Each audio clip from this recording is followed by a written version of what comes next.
வணக்கம். குமரி மேற்கு மாவட்டம் திருவட்டார் தெற்கு ஒன்றிய செயலாளர் ஸ்ரீ ஜான் ரைட். நவீன தமிழகத்தின் தந்தை முத்தமிழ் அறிஞர் டாக்டர் கலைஞர் அவருடைய பிறந்த நாள் ஜூன் 3ஆம் தேதி அனைத்து மக்களாலும் கொண்டாடப்படுகிறது. அவர் 1924ஆம் ஆண்டு திருவாரூரில் பிறந்தார். அவர் மாணவ பருவத்தில் திராவிட கொள்கைகளால் ஈர்க்கப்பட்டார். அவரை பள்ளிக்கூடத்திற்கு சேர்ப்பதற்காக திருவாரூர் பள்ளிக்கூடத்திற்கு அழைத்து சென்றார்கள். அங்கு ஆசிரியர்கள், நீ சீர்திருத்த கொள்கை, சுயமரியாதை கொள்கை போன்றவற்றால் மாணவர்களை கெடுத்து விடுவாய், எனவே உனக்கு இங்கு படிப்பதற்கு அனுமதி இல்லை என்றார்கள். அவர் மலையாள் குளம் எதிரே நின்று, எனக்கு நீங்கள் பள்ளிக்கூடத்தில் சேர்வதற்கு அனுமதி தராவிட்டால் குளத்தில் குதித்து விடுவேன் என்று சொல்லி மிரட்டினார். ஆசிரியர்கள் அவருக்கு பள்ளிக்கூடத்திற்கு சேர்வதற்கு அனுமதி வழங்கப்பட்டது. மாணவ பருவத்திலேயே மொழி போராட்டத்தில் ஈடுபட்டார். அவர் மாணவ நேசன் என்ற கையெழுத்து பத்திரிகையை தொடங்கினார். அதுதான் பிற்காலத்தில் முரசொலி பத்திரிகையாக உருவெடுத்து இருக்கின்றது. 1949ஆம் ஆண்டு அண்ணா திராவிட முன்னேற்ற கழகம் என்ற கட்சியை தொடங்கினார். அக்கட்சியில் முத்தமிழ் டாக்டர் கலைஞர் அவர்கள் சேர்ந்து முதல் தேர்தலை அவர்கள் நிராகரித்து விட்டார்கள். 1957ஆம் ஆண்டு தேர்தலில் 15 வேட்பாளர்கள் வெற்றி பெறுகிறார்கள். தேர்தலில் டாக்டர் கலைஞர் அவர்களை கொரோடாவாக நியமிக்கப்படுகிறார் அண்ணா. 1962இல் மறுபடி தேர்தலை சந்திக்கிறார்கள். 50 பேர் வெற்றி பெறுகிறார்கள். கலைஞர் அவர்களுக்கு திமுக சட்டமன்ற குழு துணை தலைவராக நியமிக்கப்படுகிறார். அக்காலத்தில் இந்தி திணிப்பு போராட்டம் ஏற்படுகிறது. போராட்டத்தின் தலைவராக அண்ணாவால் கலைஞர் நியமிக்கப்படுகிறார். கலைஞர் மற்றும் பல்வேறு கழக தோழர்கள் கைது செய்யப்படுகிறார்கள். பல்வேறு இளைஞர்கள் உயிரை மாய்த்து கொண்டார்கள். 1967இல் திராவிட முன்னேற்ற கழகம் ஆட்சியை பிடித்தது. சைதாப்பேட்டை தொகுதியில் முத்தமிழ் அறிஞர் டாக்டர் கலைஞர் போட்டி போட்டு வெற்றி பெறுகிறார். அவர் அண்ணாவால் பொதுப்பணித்துறை அமைச்சராக பொறுப்பேற்றுக் கொண்டார். 1969இல் அண்ணா மரணம் அடைகிறார். பொறுப்பை டாக்டர் கலைஞர் பெற்றுக்கொண்டு முதலமைச்சராகிறார். அண்ணா கூறும்போது முதல் பகுதியை அண்ணா எழுதுகிறேன், பிற்பகுதியை டாக்டர் கலைஞர் எழுதுவார் என்று கூறினார். எம்ஜிஆர் கூறும்போது கட்சியும் ஆட்சியும் ஒரே நபரிடம்தான் இருக்க வேண்டும் என்று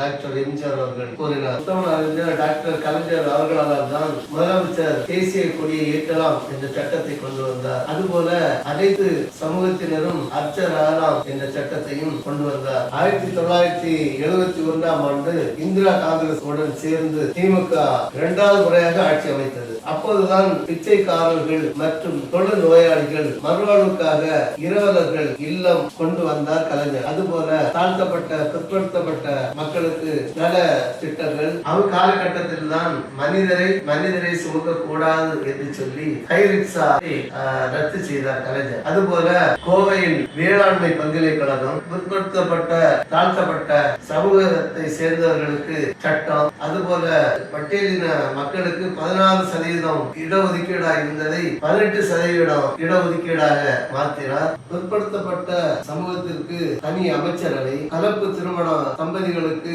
உதவித்தொகை, அப்படி பல்வேறு திட்டங்களை எல்லாம் டாக்டர் கலைஞர் அவர்கள் கொண்டு வந்தார்கள். 1973ஆம் ஆண்டு டிசம்பர் 24ஆம் தேதி தந்தை பெரியார் காலமானார். அவருடைய மரண செய்தி அறிந்து நிலைக்குள்ளே வைத்தது.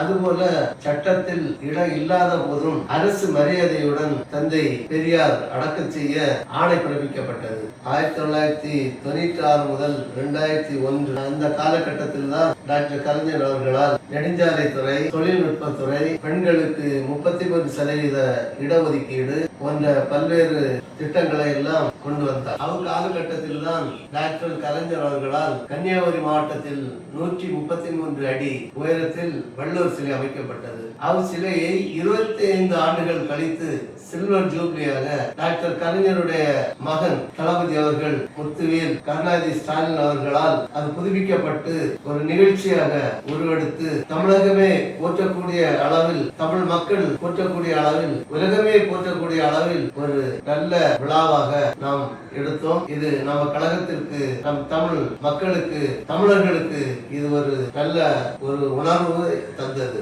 இது போலதான் பல்வேறு சாதனைகளை டாக்டர் கலைஞர் அவர்கள் செய்ததால் தான் நவீன தமிழகத்தின் தந்தை என போற்றப்படுகிறார்.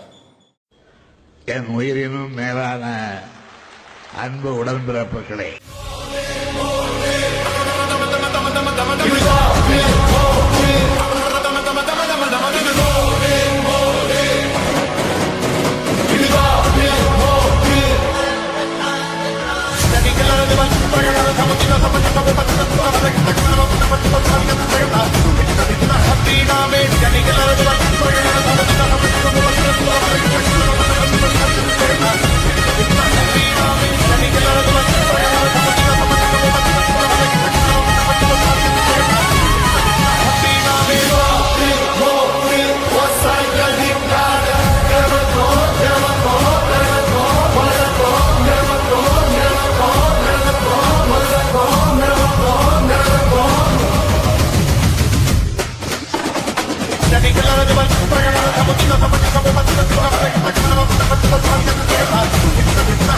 நாமே ஜனிகள